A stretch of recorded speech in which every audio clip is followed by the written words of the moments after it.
Hello दोस्तों, स्वागत है आप सभी का टू द पॉइंट में। आज हम लोग एक बहुत ही इंपॉर्टेंट टॉपिक के बारे में डिस्कस करेंगे। आज का हमारा टॉपिक है यूनाइटेड नेशंस। हम रोज़मर्रा की ज़िंदगी में न्यूज़पेपर्स में या न्यूज़ चैनल्स में इसके बारे में बहुत ही सुनते हैं, लेकिन हमें से कई लोगों को पता नहीं कि यूनाइटेड नेशंस होता क्या है, इसका ओरिजिन क्या है और ये काम दरअसल करता क्या है। या फिर कई लोगों को ये पता होगा कि यूनाइटेड नेशंस ऑर्गेनाइजेशन एक इंटरनेशनल गवर्नमेंट बॉडी है, लेकिन ये सच्चाई नहीं है। तो आज हम इस वीडियो में जानेंगे कि यूनाइटेड नेशंस का स्टेटस आखिरकार है क्या, इसे इस्टेब्लिश कब और क्यों किया गया था, इसके कितने मेंबर्स हैं, और फिर इंटरनेशनल कोऑपरेशन में या पीस मेंटेनेंस में यूनाइटेड नेशंस का कितना बड़ा हाथ है। तो चलिए शुरू करते हैं। सबसे पहले चीज़ जो हमें जाननी है कि what is United Nations Organization या यूनाइटेड नेशन। देखिए, it is an intergovernmental organization. ये महज एक ऑर्गेनाइजेशन है, ये एक गवर्नमेंट नहीं है। देखिए, एक पॉइंट जो आपको क्लियर करनी है वो ये है कि यूनाइटेड नेशंस ऑर्गेनाइजेशन या United Nations is not a sovereign body. It is just an organization which helps for international cooperation. देखिए, फ़र्क होता है जब हम एक सॉवरेन बॉडी कहते हैं या फिर एक ऑर्गेनाइजेशन कहते हैं for cooperation. For example, government of India is a sovereign body when it comes to the Indian relation, but government of India can not be claimed as a sovereign body over the world, क्योंकि इसका jurisdiction India के territorial limits तक होता है। लेकिन United Nations organisation जो है वो एक गवर्नमेंट बॉडी नहीं, ये बस एक इंटरनेशनल ऑर्गेनाइजेशन है विच वर्क्स फॉर कोऑपरेशन, यानी कि गवर्नमेंटों की एक ऑर्गेनाइजेशन, एक ऐसा ऑर्गेनाइजेशन जहाँ से वर्ल्ड गवर्नमेंट्स के रिप्रेजेंटेटिव्स आते हैं, डेलीगेट्स आते हैं और बात करते हैं इंटरनेशनल पीस और कोऑपरेशन के लिए। That aims to maintain international peace and security. तो अभी हमने इसके बारे में जाना कि डेलीगेशंस आते हैं, रिप्रेजेंटेटिव्स आते हैं इंटरनेशनल पीस और सिक्योरिटी को प्रमोट करने के लिए। To develop friendly relationships among nations. हम आगे के स्लाइड्स में देखेंगे कि इसका ओरिजिन ही हुआ था ताकि कंट्रीज़ के बीच जो है वो फ्रेंडली रिलेशंस बढ़ा सकें। टू अचीव इंटरनेशनल कोऑपरेशन, बिल्कुल वो कौन सी भी तरीके की चीज़ हो, यूनाइटेड नेशंस ऑर्गेनाइजेशन हमेशा फोर फ्रंट पर रहता है to help the international community to cooperate with each other. To be a centre for harmonizing the actions of nations. कभी कभार आपने देखा होगा कि अगर कोई नेशन अग्रेसिव होता है तो यूनाइटेड नेशन एक लॉबिंग ग्रुप की तरह काम करता है। फॉर एग्जांपल, यूनाइटेड नेशन ने रशिया पर जो है वो बहुत ही कड़े सैंक्शंस लगाए हुए थे for its activities in Ukraine.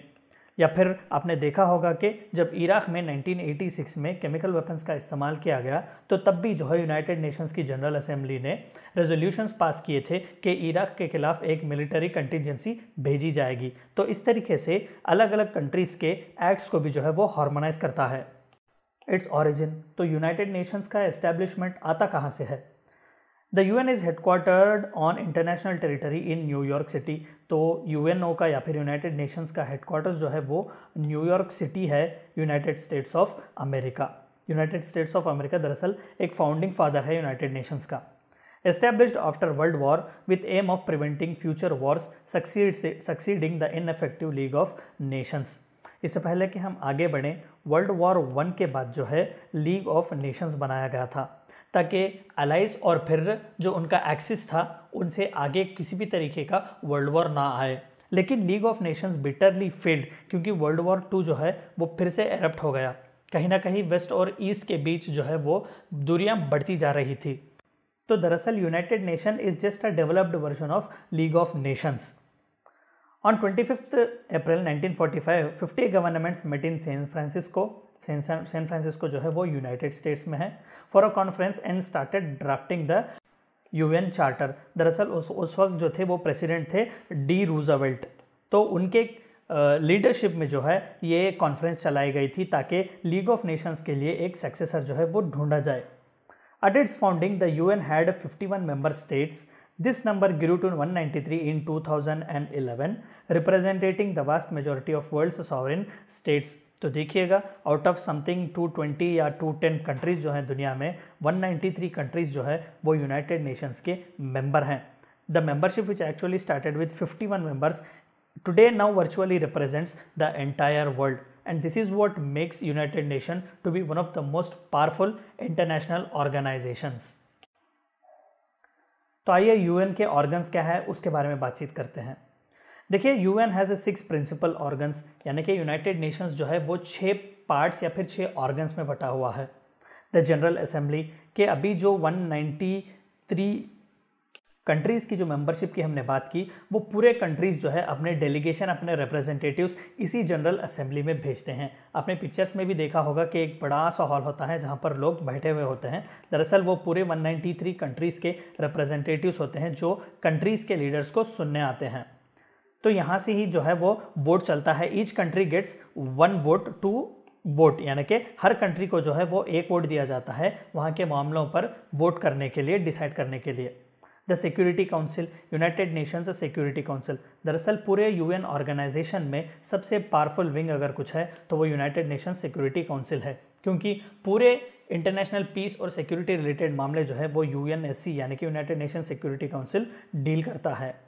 The economic and social council, जो कि इकोनॉमिक और सोशल कॉन्सेप्ट से डील करता है। द ट्रस्टीशिप काउंसिल, ये दरअसल वर्ल्ड वॉर 2 के बाद जो कंट्रीज़ एक ट्रस्टीशिप की तरह थे, यानी कि कॉलोनीज जो उस वक्त थी ज़्यादातर, तो ये उन्हें ओवरटेक करता था या फिर उन्हें देखता था, कोऑर्डिनेट करता था, उन्हें मॉनिटर करता था।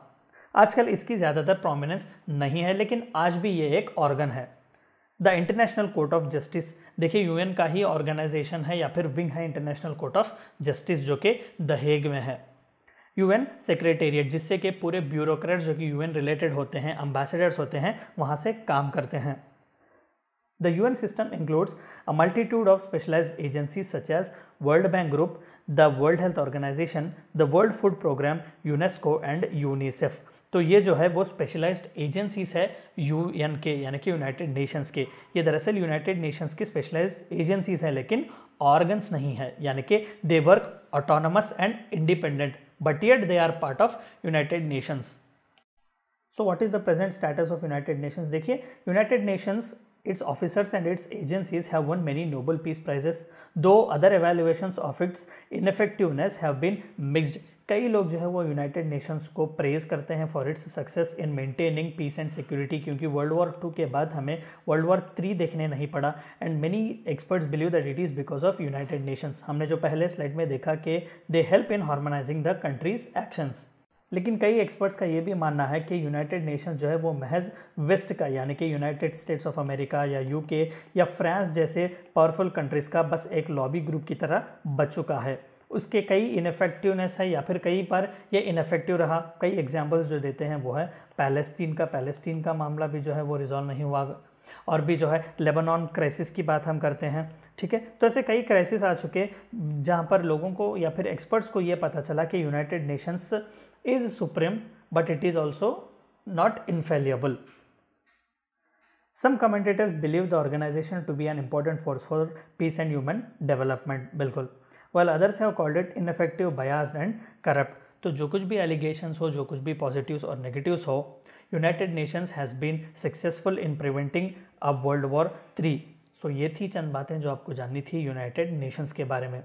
अगर आपको वीडियो पसंद आया हो तो please do like, share, subscribe and comment. मिलते हैं अगले वीडियो में एक नए टॉपिक के साथ। Until then stay healthy, stay safe. Thank you for watching my video.